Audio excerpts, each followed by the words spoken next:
আমার মা বাচ্চাটা এই পড়ে গিয়ে ব্যথা হয়েছে, মন খারাপ।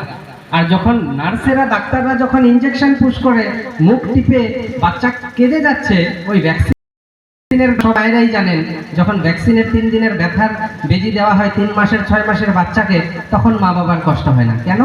কারণ জানেন এটার ভবিষ্যৎ ভালো, ওকে বাঁচিয়ে রাখবে। তাহলে আপনাদের কেন বিশ্বাস হয় না যে আমার ঠাকুর আমার ছেলেকে বাঁচিয়ে রাখবে বা ভালো পথে রাখবে? এই বিশ্বাসটারই দরকার। এই বিশ্বাসটা নিয়ে যদি চলতে পারি তাহলেই আমরা চলতে পারি। কয়েকদিন আগে আপনারা একটা ঘটনা শুনেছেন হয়তো,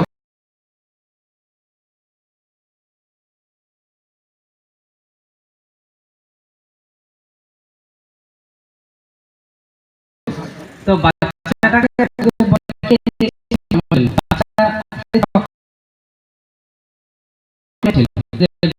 বললো সে একা, হ্যাঁ বলে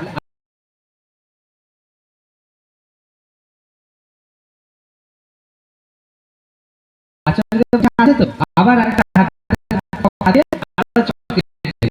বলছে আমার তো আরো এই বাচ্চাটা বলছে নেই, আস্তে আস্তে বলছে আরো দিতে হবে, এই দিয়ে তো সব বাচ্চারা মুখে এরকম চকলেট বের আছে হাত দিয়ে, ওই বাচ্চাও পর্যন্ত যে আমার সরস্বতী হবে দ্রৌপদী যে অবধি শাড়ি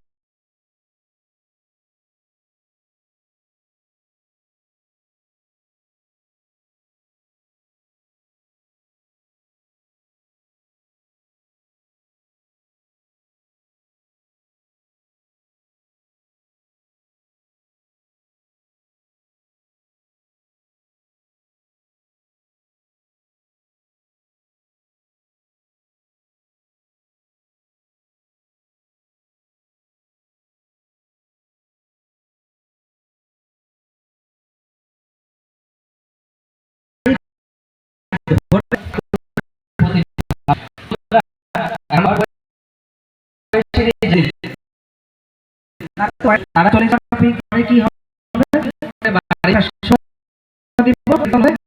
তারপরে ঠাকুর উঠে গেল, ছেলে মন্দিরে আসে না, বড় হয়ে লজ্জা পায় এখন মন্দিরে যেতে। ছোটবেলা থেকে যদি অভ্যাসটা করতাম তাহলে লজ্জা পেত।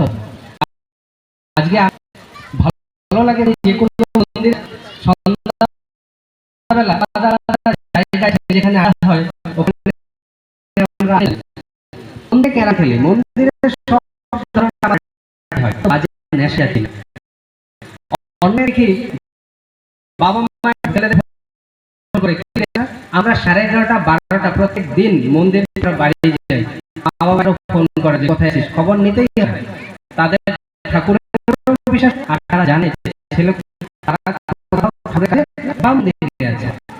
এই বিশ্বাসটা থেকে পেলাম বা আমার জীবনটা এই সমাজের মধ্যে থেকেও আমি জীবনটাকে বাঁচিয়ে রাখতে এক আদর্শ আচার্য ঠাকুরের আশাকে বাস্তবে যদি দেখতে চাই তাহলে দেওয়ালি আমি আচার্যদেবের সঙ্গ করতে হবে, পূজ্যপাদ অবিন্দাদার কাছে যেতে হবে। তিনারা মার্গদর্শক, তিনারা বলে দিতে পারবে আমি কোনটা আমরা অনেক সময় ডিসিশন নিতে পারি না।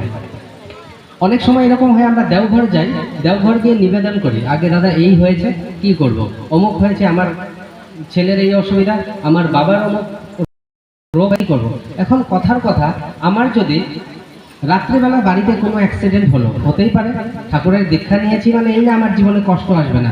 রামের জীবন যদি এত দুর্গতির গেছে, রামকে লড়াই করতে হয়েছে, আমি একটা সাধারণ পৌনা, আমাকে করতে হবে না, আমার জীবনের সব সমস্যায় আসবে, কিন্তু আমার সমস্যার সমাধান করার মতন আমার মাথার মধ্যে একটা শক্তি দেওয়ার মতন একজন থাকবে, তিনি শ্রী শ্রী ঠাকুর অনুকূল চন্দ্র। তাকে যদি বিশ্বাস করে চলতে পারি। এবার রাত্রেবেলা আমার বাড়িতে যদি কোনো একটা অ্যাক্সিডেন্ট হয়ে যায়, তখন আমি কিভাবে নিবেদন করব দেওঘরে? তখন আমি ওই নিবেদন দেওঘরে করব না, আমি আমার ভেতরের ঠাকুরকে জাগাতে হবে।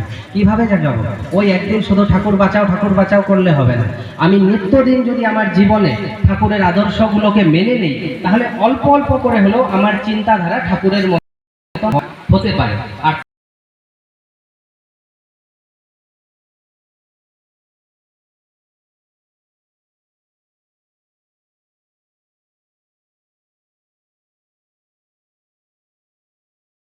তখন মনের ভিতরে একটা জায়গা, যদি আমি ঠাকুরের আমার মনে যদি ঠাকুরকে একটা জায়গা দেই, আমার চরিত্রতে যদি আমি ঠাকুরকে বসাই, আমার চিন্তাধারা এটা মনে করি। এখন কথা হলো, কেন আমি বেঁচে যাব? ঠাকুরের দীক্ষা নিয়েছি বলে আমি কেন বেঁচে যাব? কয়েক বছর আগে পুলবামা বলে একটা জায়গা আছে, যেখানে আর্মির কয়েকটা গাড়ি ব্লাস্ট হয়ে যায়, নিউজেও এসেছিল। ওখানে 5-6টা গাড়ি যাচ্ছিল। তো প্রথম যেটা গাড়ি, যেখানে চেক গেট হয়, যেখানে চেকিং করা হয়, ওখান থেকে একটা দাদা নেমে আসে, বলে আমার পেছনে যাব, চেক হতে হতেই আমি চলে আসবো। আর জলের বোতল নিয়ে গেল, যে জল নেমে গিয়ে পেচ্ছাপ করে যেই আসে, ওর গাড়িটা পার হয়ে যায়, ও ধরতে পারে না। তারপরে 2 নাম্বারটার গাড়িটাও ধরতে পারে না, 3 নাম্বার গাড়িতেও দৌড়ে উঠে। আর যেই আগের 2টা গাড়ি পার হয়ে গেল গেট, ওখানেই বম ব্লাস্ট হয়ে 2টা গাড়ির প্রত্যেকটা মানুষ মরে গেল। এখন বলেন তো দেখি, ওই মানুষটার ওই সময়ে কেন পেচ্ছাপ লাগলো? উনি আমাদের একজন গুরু ভাই ছিলেন। এখন যদি আমি বলি যে আমি কেন ঠাকুরের দীক্ষা নিয়ে বাঁচবো, এর জন্য বাঁচবো যে আমাকেই কেন বাঁচালো। আপনাদের এখানে গতবার আমার মনে আছে, এখানে এসে আমাদের ডিপি ওয়ার্কসের সময় আমাদের ত্রিপুরার বিশাল এসেছিল।